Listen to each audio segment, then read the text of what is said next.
Now then, we've been talking about bullying, and we're going to talk to a man whose voice does make you jump, but not because he's trying to scare you.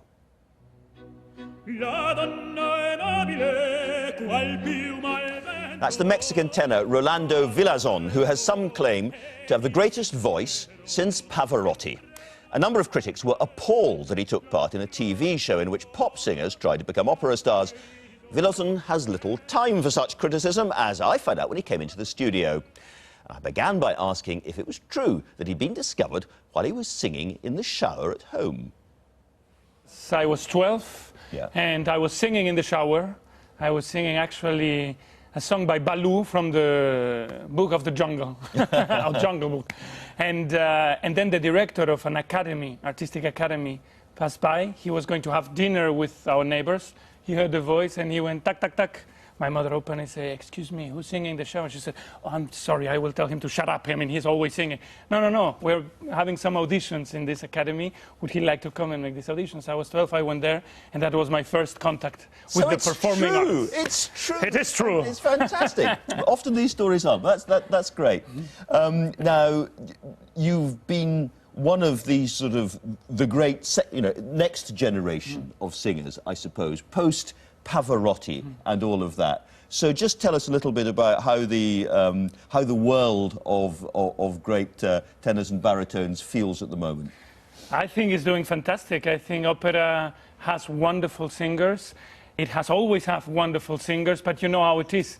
We say in the present, oh, that thing in the past, the singers from the past, those were the great ones today. But I think, people are very happy. We have wonderful tenors. We have probably the best Rossini tenor in the world, Juan Diego Flores, an amazing German tenor, Kaufmann, French tenor, Alagna. And we have the best singer in the history of opera still singing, which is the wonderful Placido Domingo. Yeah. So opera is doing pretty well. So it's doing pretty well.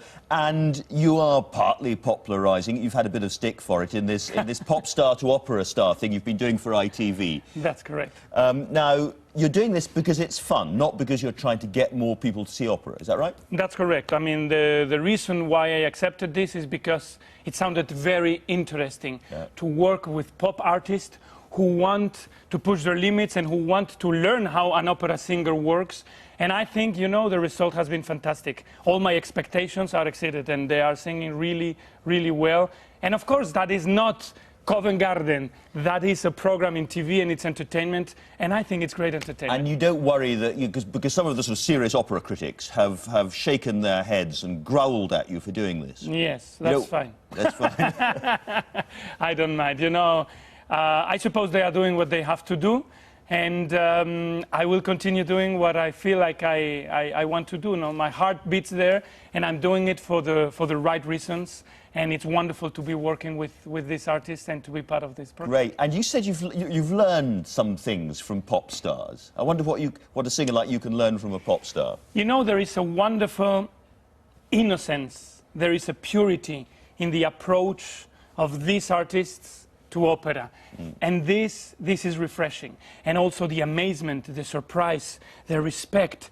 They are overwhelmed by this music. And it's fantastic for somebody who is all day long working with these wonderful composers, serving this immortal music, to suddenly be remembered that this is actually out of this world, and to see it with that innocence and this purity is fantastic. Now, you've got a new album out, which is mostly opera, but also some popular songs.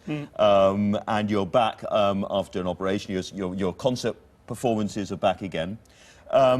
Tell us a little bit about the album and also about the song that you're going to sing, which, of course, people will recognise as soon as they hear you. Absolutely. I'm singing L'Alba, which is a song by Tosti that is in the album. And the album, has a lot of wonderful operatic music. Una furtiva lagrima, one of my favorites. Händel, Cielo e Terra. And talking about Händel, I am in the Royal Festival Hall on the 3rd of May, and I'm very happy to be singing for my wonderful audience here in London.